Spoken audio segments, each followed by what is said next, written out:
केंद्र सरकारनं मराठी भाषेला अभिजात भाषेचा दर्जा दिला, मात्र राज्यातल्या विद्यार्थ्यांना मराठी भाषा वाचताच येत नाहीये। हे आता वास्तव समोर आलेलं आहे। मराठवाड्यातल्या 8 पैकी 6 जिल्ह्यांमधल्या जिल्हा परिषद शाळांच्या 29% विद्यार्थ्यांना हे मराठी वाचता येत नाहीये, अशी धक्कादायक बाब समोर आलेली आहे। विभागीय आयुक्त प्रशासनानं पाहणी केली आहे आणि यामध्ये विद्यार्थ्यांना मराठी वाचता येत नसल्याचं समोर आलंय। पहिली ते तिसरीच्या विद्यार्थ्यांची पायाभूत साक्षरता आणि संख्या ज्ञान पाहणी करण्यात आली, त्यामध्ये इंग्रजी गणित विषयामध्ये विद्यार्थी कच्चे आहेत असं निष्कर्षामध्ये आढळून आलंय। हा अहवाल खुद्द शिक्षकांनीच दिलेला आहे। लातूर आणि बीडचे निष्कर्ष अद्याप यायचे आहेत, मात्र उर्वरित मराठवाड्यातले हे निष्कर्ष धक्कादायक आहेत।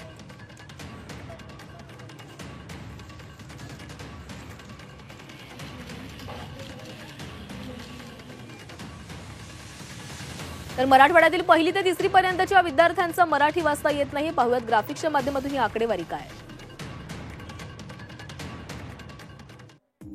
33.73% विद्यार्थ्यांना मराठी वाचता येत नाहीये।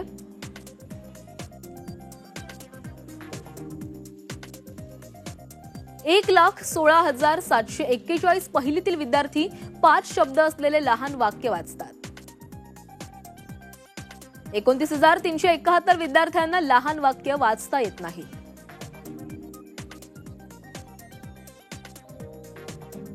30.59% विद्यार्थ्यांना मराठीच वाचता येत नाहीये। 37,891 विद्यार्थ्यांना मराठी वाचता येत नाही। 1,23,861 विद्यार्थ्यांना 40 ते 50 शब्द असलेली वाक्य वाचता येत नाहीयेत आणि दुसरीतील विद्यार्थ्यांची ही आकडेवारी समोर आली आहे। तर तिसरीतील विद्यार्थ्यांचा रिपोर्ट काय सांगतोय ते बघूयात। 28.28% विद्यार्थ्यांना मराठी वाक्य वाचता येत नाहीयेत।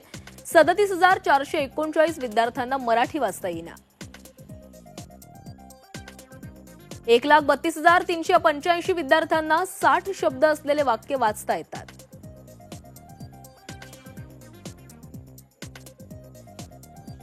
तर या संदर्भात अधिक बोलूयात आमचे प्रतिनिधी विशाल करोळे यांच्यासोबत। विशाल, खरं तर मराठी ही आपली मायबोली आहे, आपली मायभाषा आहे आणि त्या भाषेला अभिजात भाषेचाही दर्जा मिळाला, तिचा प्रसार व्हावा, तिचं जतन व्हावं यासाठी प्रयत्न केले जात आहेत। मात्र महाराष्ट्रामधलेच विद्यार्थी आहेत ज्यांना मराठी वाचता येत नाही आणि धक्कादायक आकडेवारी आहे।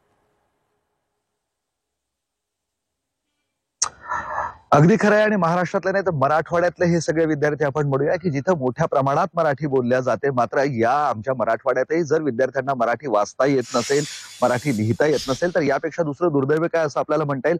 आणि महत्वाचं म्हणजे राज्य सरकार जे शिक्षण देतं त्या शिक्षणाची पोलकोल करणारं हे सगळं वास्तव आहे आणि खुद्द शिक्षकांनीच हे वास्तव उघड केलंय। महत्वाचं म्हणजे विभागीय आयुक्त कार्यालयाकडनं शिक्षकांना शिक्षणाच्या दर्जाबाबत विचारण्यात आलं होतं। तुमच्यावर कुठलीही कारवाई होणार नाही, मात्र सत्य सांगा, अशा पद्धतीचं आवाहन त्यांना करण्यात आलं होतं आणि त्यानंतर शिक्षकांनी हे अहवाल दिले, त्यातून हे सगळं दारुण वास्तव पुढे आलेलं आहे।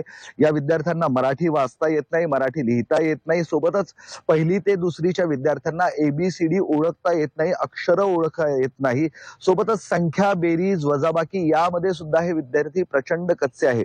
जिल्हा परिषद शाळांमध्ये हा सगळा सर्वे करण्यात आलाय। खरं तर जिल्हा परिषद शाळांवर राज्य सरकार कोट्यावधी रुपये खर्च करते, शिक्षकांना खूप मोठा पगार दिला जातो, तरी सुद्धा जर शिक्षणाची ही अशी अवस्था असेल तर ग्रामीण भागातनं विद्यार्थी कसे घडणार, असे अनेक प्रश्न आता उपस्थित होत आहेत। आता यावर विभागीय आयुक्त प्रशासन नक्की काय कारवाई करतं, काय याच्यावर अंमलबजावणी करतं, ही सगळी परिस्थिती सुधारण्यासाठी काय करतं आणि राज्य सरकार सुद्धा या गंभीर अवस्थेची दखल घेतं का, हे पाहणं महत्वाचं ठरणार आहे। कल्याणी विशाल, नक्कीच खरं तर ज्यावेळी मराठी भाषेला अभिजात भाषेचा दर्जा मिळालेला होता, सगळ्यांनीच आनंद व्यक्त केलेला होता, मात्र मराठवाड्यातली ही आकडेवारी पाहिल्यानंतर असं वाटतं की केवळ आनंद करून उपयोग नाहीये, तर आपण त्यासाठी पुढाकारही घेतला पाहिजे। त्यामुळे राज्य सरकार आता नेमकं काय पुढाकार घेऊ शकतंय आणि ही या मुलांमध्ये मराठी भाषा रुजवण्यासाठी काय प्रयत्न केले जाऊ शकतात?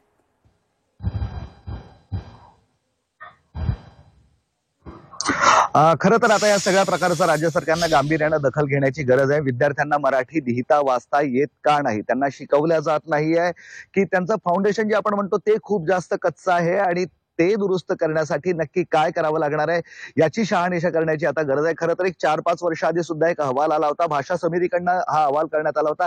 त्याही वेळेस विद्यार्थ्यांना मराठी, हिंदी वाचता येत नाही, बोलता येत नाही, इंग्रजी कच्चा आहे असं सांगण्यात आलं होतं आणि त्यावेळेस शिफारस करण्यात आली होती की यामध्ये दुरुस्ती करावी, मात्र दुर्दैवानं 4 वर्षाच्या आधीच्या या अहवालामध्ये ही शिफारस केली होती, मात्र काही सुधारणा झाली नाही असं दिसून येते आणि त्यामुळे नव्याने जो अहवाल आलाय त्यात सुद्धा अशा पद्धतीच्या त्रुटी आढळून आलेल्या आहे। विद्यार्थ्यांची भाषा पक्की करण्यासाठी आतापासून काम करावं लागणार आहे। शिक्षक जर शिकवू शकत नसेल तर त्यांच्यावर कारवाईची गरज आहे आणि इतर कुठल्या अडचणी असेल तर त्याही अडचणी प्रशासनिक दृष्ट्या दूर करण्याची गरज आहे, कारण जिल्हा परिषद शाळा जास्तीत जास्त संख्येनं ग्रामीण भागात आहे आणि हे सगळे विद्यार्थी ग्रामीण भागातील आहेत। तिथं अजूनपर्यंत खासगी शाळा खूप जास्त प्रमाणात पोहोचू शकलेल्या नाहीये, त्यामुळे त्यांची मदार ही जिल्हा परिषद शाळांवरच आहे। त्यामुळे निश्चितपणे या सगळ्या गोष्टींची दखल घेण्याची गरज आहे, यावर एक समिती बनवण्याची गरज आहे आणि त्यातून भाषा कशी सुधारेल, या विद्यार्थ्यांना वाचता लिहिता कसं येईल याकडे लक्ष देण्याची गरज आहे। विशाल, मी काही वेळासाठी तुम्हाला थांबवते। आपल्यासोबत शालेय शिक्षण मंत्री दादा भुसे देखील आहेत। दादा भुसेजी, आपण आकडेवारी मराठवाड्यातली समोर आलेली आहे। 8 पैकी 6 जिल्ह्यांमधली ही आकडेवारी आहे। जवळपास 30% विद्यार्थ्यांना मराठीच वाचता येत नाहीये। ज्यावेळेस मराठी भाषेला अभिजात भाषेचा दर्जा मिळाला आपण सगळ्यांनीच आनंद व्यक्त केला, मात्र मराठवाड्यातील जवळपास 6 जिल्ह्यांमधील 3री पर्यंतच्या मुलांना मराठी वाचता येत नाहीये।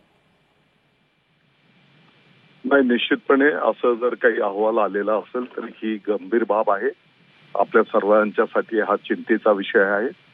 परंतु मी आपल्याला अस्वस्थ करू इच्छितो, येणाऱ्या काळामध्ये आम्ही सर्व विभागाचे शिक्षक बंधू भगिनी असतील, आमचा संपूर्ण स्टाफ असेल, आम्ही या संदर्भामध्ये गंभीरपणे लक्ष घालू आणि याच्यामध्ये ताबडतोबीने सुधारणा त्या ठिकाणी केलेल्या आपल्याला दिसून येतील।